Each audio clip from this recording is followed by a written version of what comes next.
Welcome back to the Real Music Observer, where we observe real music in real time for real music fans. An era of music that is pretty much almost over. The greatest rock of all time. The Eagles are getting back together again. I've been talking about this recently. I also talked about how Don Henley is suing a California hotel in actually Baja California. So the Eagles are in the news. They're omnipresent. And Deacon Fry has been chosen, as many have speculated that he would be chosen to actually fill in for his late father, who really is an indispensable part of the Eagles. But I'll tell you what, if you're going to fill in, and you're going to fill in with family, I think that's the best way to do it. That is, and if you can do it.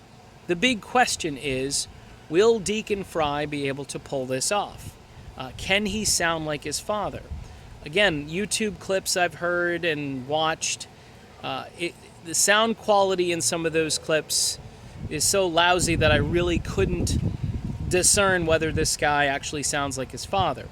Of course, you hear Julian Lennon, and you're like, oh my gosh, that's Dad, So it would be a good thing, especially because even these Eagles tribute bands that are around, none of them have a guy that sounds like Glenn Frey. They all find the Henley guy, but they don't find the Fry guy. And I think, it sounds kind of weird like you're working at McDonald's, the Fry guy, but I'm saying just the sound of Glenn Frey's voice had that country rock element and was a fairly unique sounding voice. And of course, on the early works, he tended to be more of a country rock singer. On the later stuff, he was almost like a crooner on things like New Kid in Town. But, of course, he could still churn out the sort of the stomper barn burner tune like on Heartache Tonight. So Glenn Frey, he kind of dabbled with a lot of R&B and Motown and soul music and just out and out, straight out rock and roll R&B stuff. But I'm not sure what Deacon Fry's passion is, if he's going to infuse some of that. Tell you what, the dude's, there's a lot of pressure. This East Coast, West Coast concert with these 6 bands, which people I hear are buying up tickets and scalping tickets, and it's kind of the show of the summer if you're a classic rock person. It's going to be just interesting to see what the guy has to offer and what he sounds like. But I will cut Don Henley some slack. I think he did the right thing in a sense that if you bring someone in from the outside and they don't even sound like Glenn Frey just to fill in, you're going to bring in Jackson Browne or J.D. Souther, that's not Glenn Frey. Those are great artists in their own right, but you want to have somebody at least emulate Glenn Frey, and I'm hoping that Deacon can do it. For the purists out there, a lot of people are thinking, you know what, Don, you got enough money? Call it quits, buddy. I don't know why you're doing this. You basically said when Glenn Frey passed that this was it. There's no reason to continue with this.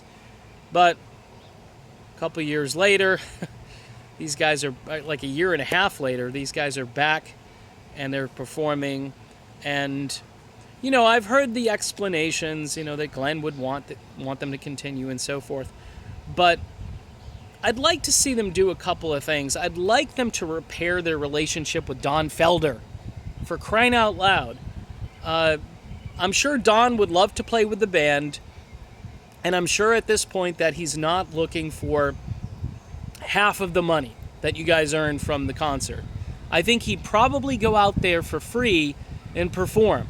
Maybe not free, but I think he'd do it on the cheap if he could be part of an Eagles concert. Instead, he's going to be out there with, Styx and whoever else singing 1 or 2 songs, and then having Tommy Shaw sing Hotel California, which is just goofy. Some people think it's great. I don't know.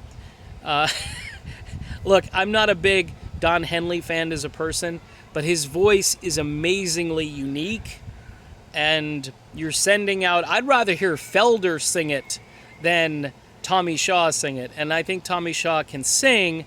I just think it's So anyway, Felder should be out there, and Bernie Ledden maybe too, and I hear Randy Meisner is at least walking and talking these days, and he's recording new material.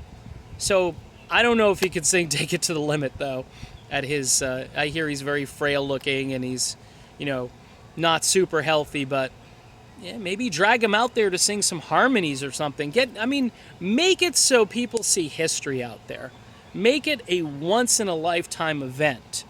And maybe take some of the pressure off Deacon Fry in the process. You've got these other people back up there. They'll be talking about, ooh, hey, look, it's Don Felder on stage. He's strapping on a guitar. This is amazing, to have Felder and Walsh back on stage. And, Deacon can go out there and screw up a little bit, and nobody's going to care. Not that I say he's going to screw up, but we shall see what will happen. Can't wait to see the video footage from those concerts, because I think if I know Don Henley, he's a perfectionist. He and Glenn were both that way, and I think he's going to try to get this to sound as authentic as the Eagles can possibly sound without Glenn Fry. We shall see, though. It will be very interesting. Again, the big breaking news, Deacon Fry will replace Glenn Fry in the Eagles this summer. For the Real Music Observer, my name is Dave, and we'll see you again soon. Until then, keep rocking, at least with the good music from the old days. Talk to you soon.